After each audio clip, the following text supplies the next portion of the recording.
Hello बच्चों, स्वागत है आप सभी का एस एफ के किड्स पर। और आज की इस वीडियो में हम लोग कक्षा 6 की जो आपकी हिंदी की नई वाली बुक है मल्हार, उसका पाठ 5 पढ़ने वाले हैं, यानी लेसन 5 पढ़ने वाले हैं। यहाँ आपको लिखा हुआ दिखाई दे रहा होगा 5, तो ये लेसन 5 है यानी पार्ट 5 है। पार्ट 5 में आपका जो पाठ है उसका टाइटल यानी शीर्षक है रहीम के दोहे। ये पाठ का टाइटल यानी शीर्षक है। तो हम सबसे पहले इस पाठ को पढ़ेंगे और इस पाठ को पढ़ने के बाद इसके जो प्रश्न होंगे उनके उत्तर भी हम लोग करेंगे। तो आइए इस पाठ को पढ़ें। हम इस पाठ को पढ़ना प्रारंभ करें उससे पूर्व आप सभी लोगों से विनम्र अनुरोध है कि अगर आपको वीडियो अच्छा लगे तो आप लोग वीडियो को लाइक कीजिए, चैनल को सब्सक्राइब कीजिए और साथ ही साथ कमेंट बॉक्स में अपनी प्रतिक्रिया हमारे साथ अवश्य साझा करें। रहीमन देख बड़ेन को लघु न दीजिए डारी, जहाँ काम आवे सुई कहा करे तलवार। तरुअर फल नहीं खात हैं सरवर पिए ही न पान, कही रहीम पर काज हित संपत्ति सचहि सुजान। रहीमन धागा प्रेम का मत तोड़ो छिटकाए, टूटे से फिर ना मिले मिले गांठ परी जाए। रहीमन पानी राखिए बिन पानी सब सून, पानी गए न उबरे मोती मानुष चून। रहीमन विपदाहु भली जो थोरे दिन होए, हित अनहित या जगत में जानि परत सब कोय। रहीमन जीवा बावरी कही गई सरग पाताल, आप तो कह भीतर रही जूती खात कपाल। कही रहीम संपत सगे बनत बहुत बहुरीत, विपति कसौटी जे कसे ते ही साचे मीत। तो ये तो था पाठ। इस पाठ को लिखा था अब्दुल रहीम खान खाना ने। अब आइए इस पाठ के जो प्रश्न हैं उनके उत्तर कर लेते हैं। भाई, कवि से परिचय, यानी इस पाठ के रचयिता हैं अब्दुल रहीम खान खाना, जो कि भक्तिकाल के एक प्रसिद्ध कवियों में से एक हैं। इनके बारे में आप पढ़ करके यहाँ पे समझ सकते हैं, जान सकते हैं। पाठ से मेरी समझ से क करके शीर्षक। नीचे दिए गए प्रश्नों का सबसे सटीक उत्तर कौन सा है, उसके सामने तारा बनाइए। प्रश्न संख्या 1, रहीमन जीवा बावरी कह गई सरग पाताल, आप तो कह भीतर रही जूती खात कपाल। दोहे का भाव है, यानी ये जो दोहा लिखा गया है रहीमन जीवा बावरी कह गई सरग पाताल, आप तो कहीं भीतर रही जूती खात कपाल, इस दोहे का भाव क्या है? तो इसका उत्तर है सोच समझकर बोलना। इसके सामने आप तारा बना लेंगे। प्रश्न संख्या 2, रहीमन देख बड़ेन को लघु न दीजिए डारी, जहाँ काम आवे सुई कहा करे तलवार। इस दोहे का भाव क्या है? यानी ये दूसरा दोहा है, रहीमन देख बड़ेन को लघु न दीजिए डारी, जहाँ काम आवे सुई कहा करे तलवार। इसका भाव क्या है? तो इसका उत्तर है हर छोटी बड़ी चीज का अपना महत्व होता है। तारा बना लेंगे। ख करके शीर्षक। अब अपने मित्रों के साथ चर्चा कीजिए और कारण बताइए कि आपने यही उत्तर क्यों चुने। अब आप अपने मित्रों के साथ बैठ करके चर्चा कीजिए और पता लगाइए कि आपने यही उत्तर क्यों चुने, इसका रीजन क्या है, इसका कारण क्या है, उसके बारे में आप पता लगाएं। मिलकर करें मिलान। पाठ में से कुछ दोहे स्तंभ 1 में दिए गए हैं और उनके भाव स्तंभ 2 में दिए गए हैं। अपने समूह में इन पर चर्चा कीजिए और रेखा खींचकर सही भाव से मिलान कीजिए। यानी स्तंभ 1 में दोहे दिए गए हैं, स्तंभ 2 में उनके भाव दिए गए हैं, उनको उनके भाव से मिला देना है, यानी दोहों को उनके भाव से मिला देना है। इसे कुछ इस प्रकार से मिला देंगे। इसके लिए आप उत्तर देख सकते हैं, 1 को 3 से, 2 को 2 से और 3 को 1 से मिलान करें। पंक्तियों पर चर्चा। नीचे दिए गए दोहों पर समूह में चर्चा कीजिए और उनके अर्थ या भावार्थ अपनी लेखन पुस्तिका में लिखिए। नीचे जो भी दोहे दिए गए हैं उन पर आप समूह में चर्चा कीजिए और उनके अर्थ या भावार्थ को आप अपनी लेखन पुस्तिका यानी कॉपी में लिखिए। का करके दोहा, रहीमन विपदाहु भली जो थोड़े दिन होए, हित अनहित या जगत में जान परत सब कोय। तो इसका भावार्थ लिखिए। रहीमदास का मानना है कि थोड़े दिन की विपदा भी भली होती है, जो हमें यह बता देती है कि संसार में कौन हमारा हितैषी है और कौन अहितैषी, अर्थात कौन हमारा मुश्किल में साथ देने वाला है और कौन नहीं। ख करके दोहा, रहीमन जीवा बावरी कह गई सरग पाताल, आप तो कह भीतर रही जूती खात कपाल। इसका भावार्थ लिखिए। रहीमदास का कहना है कि हमारी जीभ बिल्कुल बावरी अर्थात पागल जैसी होती है, या कई बार ऐसा कुछ बोल देती है कि दिमाग को जूते खाने पड़ते हैं, अर्थात मनुष्य को पछताना पड़ता है। सोच विचार के लिए दोहों को एक बार फिर से पढ़िए और निम्नलिखित के बारे में पता लगाकर अपनी लेखन पुस्तिका में लिखिए। नंबर 1, रहीमन धागा प्रेम का मत तोड़ो छिटकाए, टूटे से फिर ना मिले मिले गांठ परी जाए। तो इसका उत्तर आप स्वयं से करेंगे। क करके प्रश्न। इस दोहे में मिले के स्थान पर जुड़े और छिटकाए के स्थान पर चटकाए शब्द का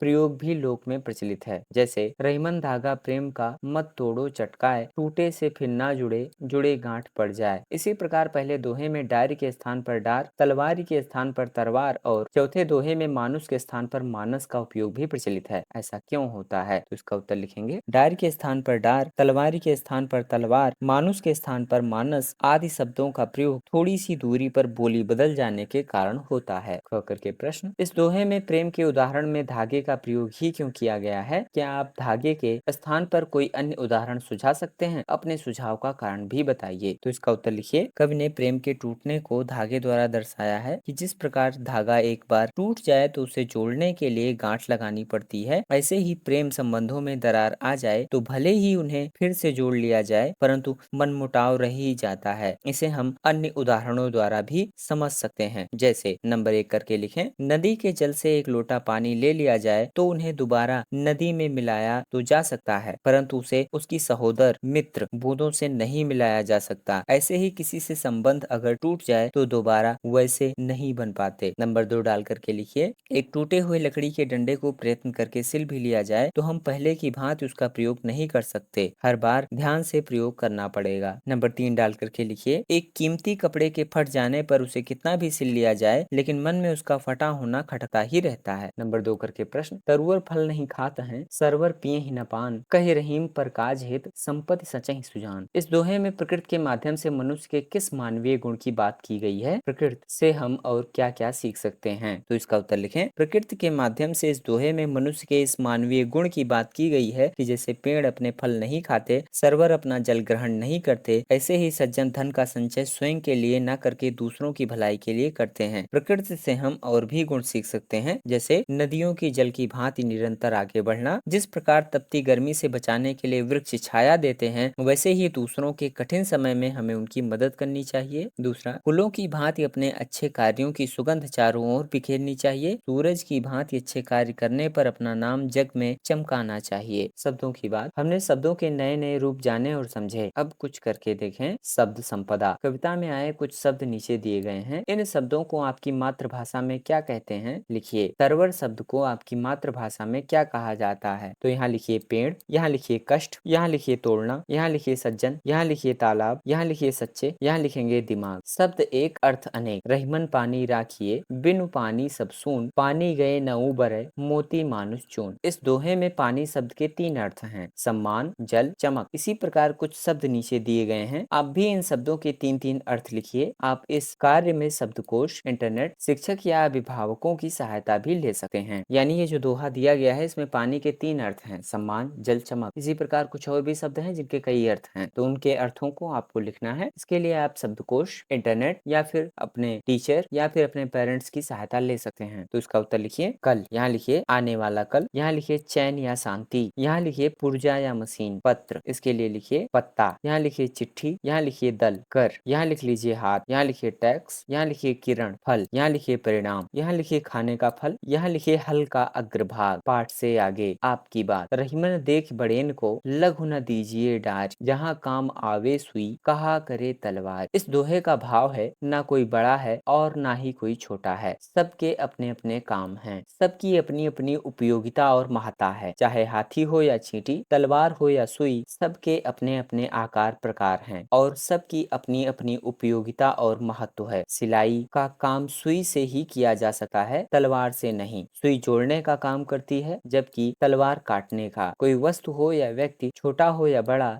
सबका सम्मान करना चाहिए। अपने मनपसंद दोहे को इस तरह की शैली में अपने शब्दों में लिखिए। दोहा पाठ से या पाठ से बाहर का हो सकता है। तो इसका उत्तर लिखिए, बड़े बड़ाई ना करे, बड़ो न बोलो बोल, रहीमन हीरा सब कहें, लाख मेरो टके का मोल। रहीमदास जी कहते हैं कि जिनमें बड़पन होता है वे अपनी लड़ाई स्वयं कभी नहीं करते, उनके कार्य ही उनके कौशल को दर्शा देते हैं। जैसे हीरा कितना भी बहुमूल्य क्यों ना हो लेकिन कभी अपने मुंह से अपने बारे में नहीं कहता। हमें भी अपने गुणों को दर्शाना नहीं चाहिए, वे स्वतः ही हमारे कार्यों के माध्यम से सबके समक्ष आ जाते हैं। जैसे कुशल खिलाड़ी अपने खेल से, बावर्ची अपने स्वादिष्ट पकवानों से, अच्छा नर्तक अपने नृत्य से, श्रेष्ठ गायक अपने गायन से, प्रतिभाशाली विद्यार्थी अपने परिणाम से ही जाना जाता है। तो इस प्रकार से हम लोगों ने कक्षा 6 की जो आपकी हिंदी की नई वाली बुक थी मल्हार, उसका पार्ट 5 पढ़ा। पार्ट 5 में आपका जो पार्ट था उसका टाइटल यानी शीर्षक था रहीम के दोहे, जिसे हम लोगों ने पढ़ा। उसके जो प्रश्न थे उसके उत्तर भी हम लोगों ने किए। अगर आपको वीडियो अच्छा लगा है तो आप लोग वीडियो को लाइक कीजिए, चैनल को सब्सक्राइब कीजिए, साथ ही साथ कमेंट बॉक्स में अपनी प्रतिक्रिया हमारे साथ अवश्य साझा करें। आप सभी लोगों का बहुत बहुत धन्यवाद एवं आभार।